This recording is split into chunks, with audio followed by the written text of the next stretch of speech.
5 things I hate in Vice City. Number 5. Minigun.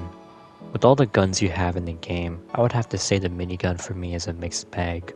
On one hand, I like it for how overpowered it can be in combat.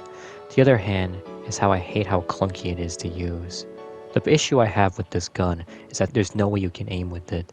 You basically have to hold the fire button and slowly rotate Tommy to shoot his targets. It sounds difficult, but it's actually not that hard because the gun does have a little bit of an aim assist system to make it easier to hit your stuff. But sometimes this aim assist can be a little finicky when trying to shoot specific things like helicopters or even people that are at a distance. I especially hate it when I'm trying to shoot those choppers down because you have to stand in a very specific spot for Tommy to actually start shooting the chopper down properly. I personally prefer the M60 or the RPG a lot more than the minigun because at least with those guns you can aim anywhere you want and shoot however you can. I'm not saying the minigun is bad, I just wish you can at least aim with it, because I think I prefer that more than just simply shooting and hoping I'm hitting stuff. Number 4. Those boring businesses. Near the end of the game, you have to own a certain amount of businesses in order to unlock the last 2 story missions. It's actually the most unique thing that Vice City has. The idea of being able to buy businesses and have a little story attached to it, along with the fact that you're making some money in the background while messing around, is a really clever idea, and a really cool one too. You have some pretty cool stories and some good missions. But I did specifically say those boring businesses, and I'm more talking about the ones that don't really offer much missions and are kind of more just there for the sake of filler. Out of the 8 businesses that you can buy, 4 of them I don't like, and these include Cherry Popper's Ice Cream, the Boatyard, the Pole Position Club, and Sunshine Auto's car dealership, the Sun Yard. Cherry Popper's Ice Cream is basically just a sub-vehicle mission where you have to make 50 ice cream deals while having to look out for the cops. This one just goes on for so long, and at any point if the cops arrest you while doing this, you have to start back at 0 deals.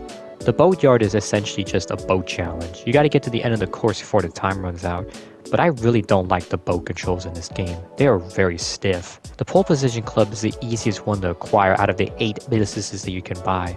All you have to do is donate $300 to one of the girls dancing. That's literally all you gotta do, nothing else. And Sunshine Auto's car dealership is basically just the import-export activity from GTA 3, where you gotta deliver a set of vehicles to the garage. You only have to complete one list, which is 6 cars to own the asset.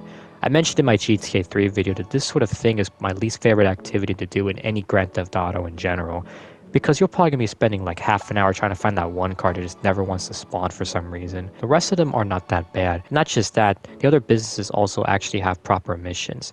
What I've just told you was essentially the missions for those assets. Kind of short. The rest of the businesses do have some pretty cool and fun missions that I enjoy. Except for Cheese Spotlight, that one sucks butt cheeks. Number 3.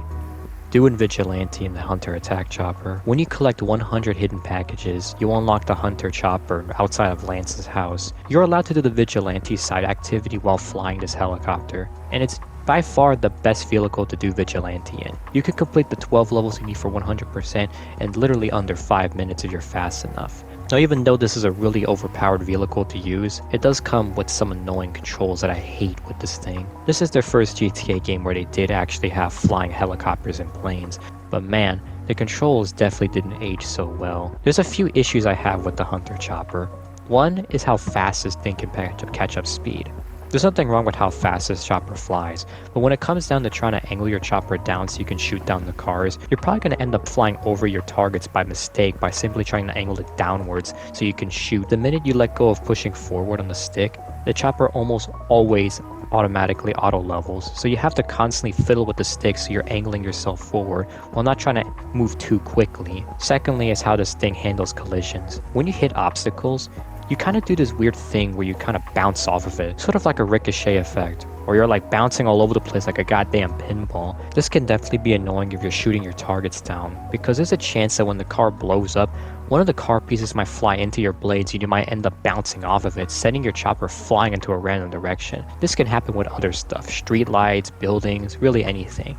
Thirdly is the lack of the ability to move the camera around. Now I'm playing the original here, so there's no way you can actually freely move the camera around other than just looking directly behind you. This is personally my biggest pet peeve with the Hunter Chopper. If you take that ricochet effect that I mentioned earlier and not moving the camera, this can cause a little bit of a problem. I've had this happen several times when I'm trying to shoot down the targets. I get a good angle on them and I just so happen to hit something by accident and now I can't see them. The camera will just end up flying into the will end up rotating to the wrong direction and briefly can actually blind you. You can't see who you're shooting and you just can't know where they are. Damn it. This one's tough. Because you're bouncing into a random direction, the camera is also going to bounce in that same direction as well, and it always seems to happen at worst times. Often I'm already trying to shoot the suspects, and when I blow up one of the cars, I end up bouncing off of one of the car debris, and I end up flying into the wrong direction and being blinded into looking over there, and then I can't see where the suspect is. The Hunter is a really great vehicle to use, and it's really fun once you get the hang of flying, but these sort of things are kind of my least favorite thing about the Hunter. Number 2. Destroy 10 vehicles rampage.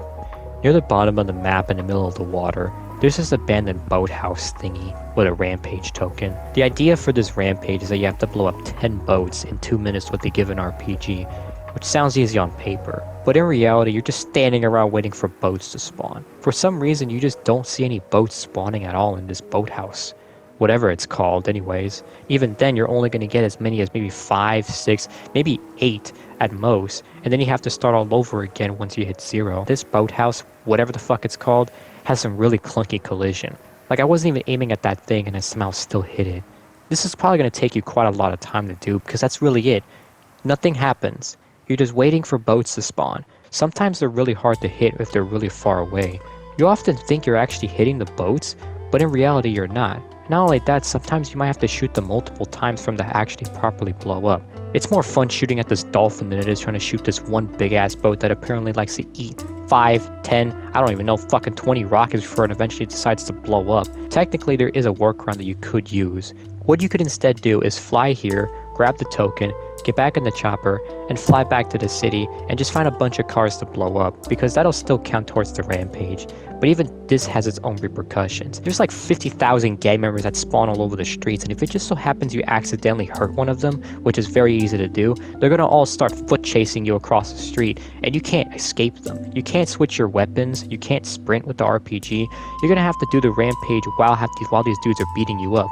And if you kill them, you're just going to get a ton of wanted stars, which only make it more difficult. But hell, I'd say this is a lot better than having to wait around for fucking boats to spawn. Number 1.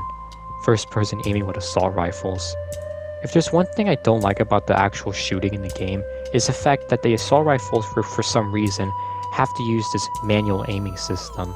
You have to aim in first person to actually aim with these guns, as opposed to targeting them like with the SMGs, pistols, or even the shotguns. Now the only reason why I'm making a big deal about this is that I'm not a big fan of the first person controls. The sensitivity for this is just way too goddamn high. It's pretty damn hard to shoot your targets while you're aiming in first person with these weapons. You have to be very gentle with the right stick so you can actually hit your targets properly. It really sucks. You'd think that these would be some really good weapons to use in combat, which they are, but the only sucky part is this first person aiming you have to do, which takes a bit to get used to. It almost makes you wonder if Rockstar Games intentionally added this feature late into the Vice City's development, because you could technically trick the game into making you target people with these guns by simply setting yourself on fire. As long as you're still burning, you'll be able to target people like you could with normal guns.